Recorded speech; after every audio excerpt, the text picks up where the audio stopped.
Welcome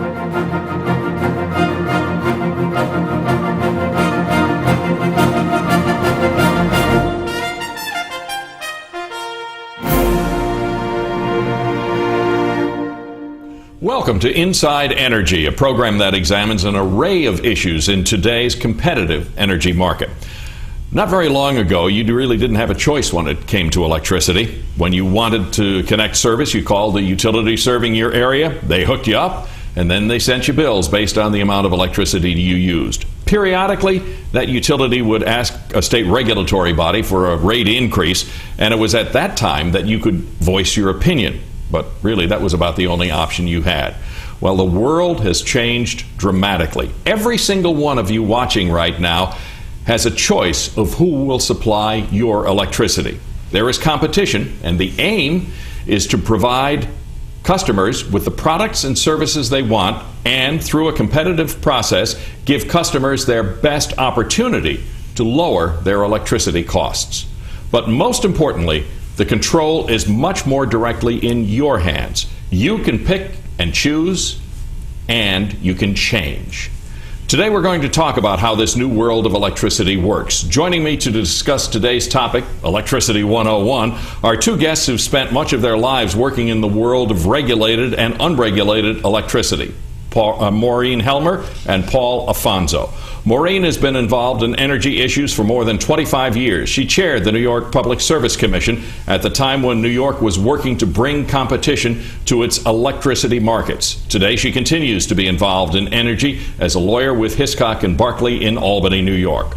Paul has been involved in energy issues for the past couple of decades. He served as the general counsel and chairman of the Massachusetts Public Utilities Commission during a period when Massachusetts restructured its electricity markets to permit full competition and choice in the energy sector. He continues to work in competitive markets as chairman of Brown Rudnick's Government Law and Strategies Group in Boston.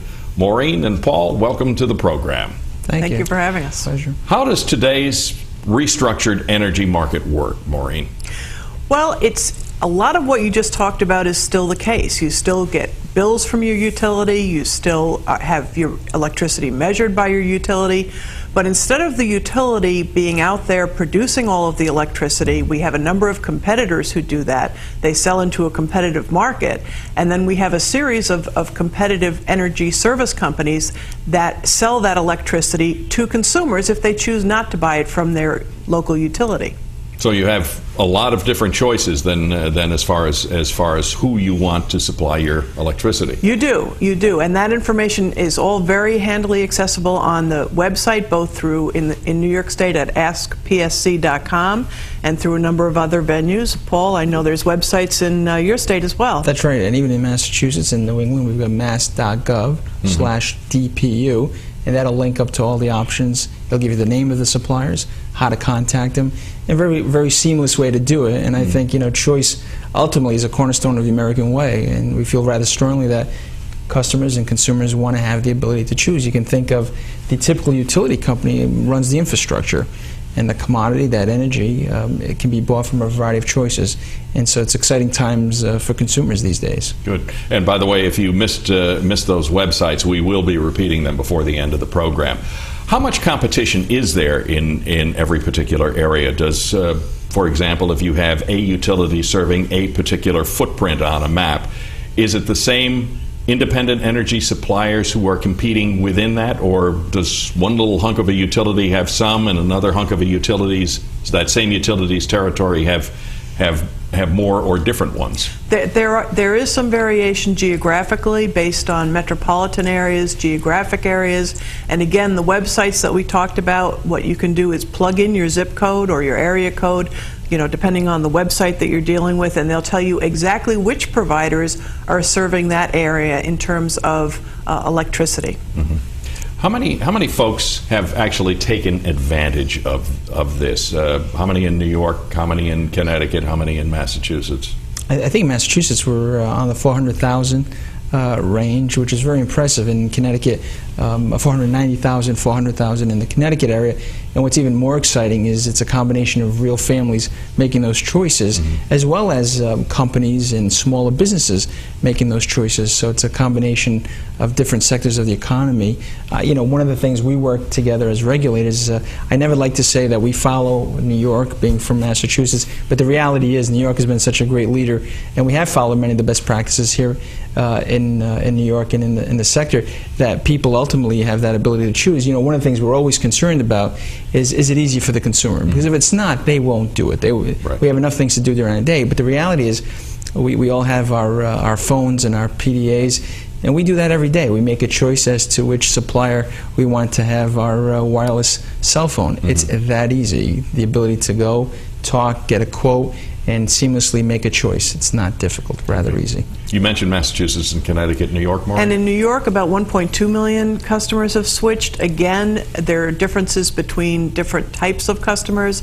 The first customers to really take advantage of this were large commercial and industrial customers, but a large number of residential customers now have begun to do so, and largely through the efforts of the public service commissions in the various states that have created these websites, as well as the energy service companies that are working with them to bring information to consumers. Still, when you're talking in New York's case, 1.2 million, and you figure upstate and New York City, there's still a lot of people who could take advantage of this, right? Absolutely, but in the meantime, the utilities are still there to provide service to customers, and as folks get more comfortable with this over time and understand the services available, it's not just about price.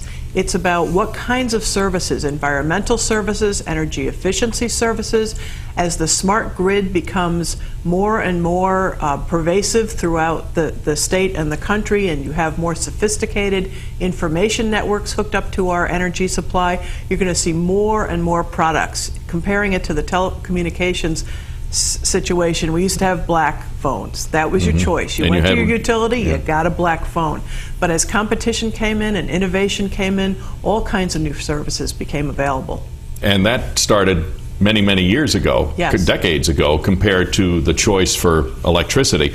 So where in telephone parlance, where are we in the progression? Are we just at the colored phone point now rather than the black phone, or are we further down the road? We're not quite at the cell phone and the broadband stage yet, but we're somewhere in between, because a lot of investment still has to be made to bring the sophistication in the data services and so forth into this. But you can already see it, as you did in the telephone side, with small companies or parts of large companies, large international companies coming in and starting to make the investment in the software, in the infrastructure. You're going to see more and more of these things available. On this day today, what has the restructured energy market done for consumers?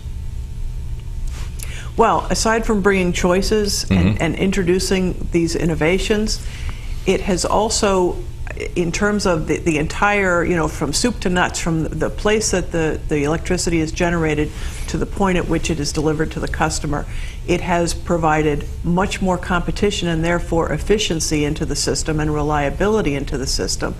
In terms of the consumer, it's really, and Paul has said this before, it puts the power in your hands to make decisions not just about where you buy your power, but how you use your power and what kinds of tools and services you purchase for that power. And what about reliability? How has all of this restructuring had an impact on reliability? Has it? Well, there's many kinds of reliability, but there's the reliability of the whole system, and the investments that have been made in the whole system have brought, I believe, not only more efficiency but more reliability. But in terms of you and I as a consumer, when we worry about the reliability to our home and who's there if the tree falls on the power line and we don't have electricity, or we have a dangerous situation, you're still in the hands of your local utility, who has always come. The same folks who have lived in your community and delivered that service for years will still be at your house if you have problems with your electricity.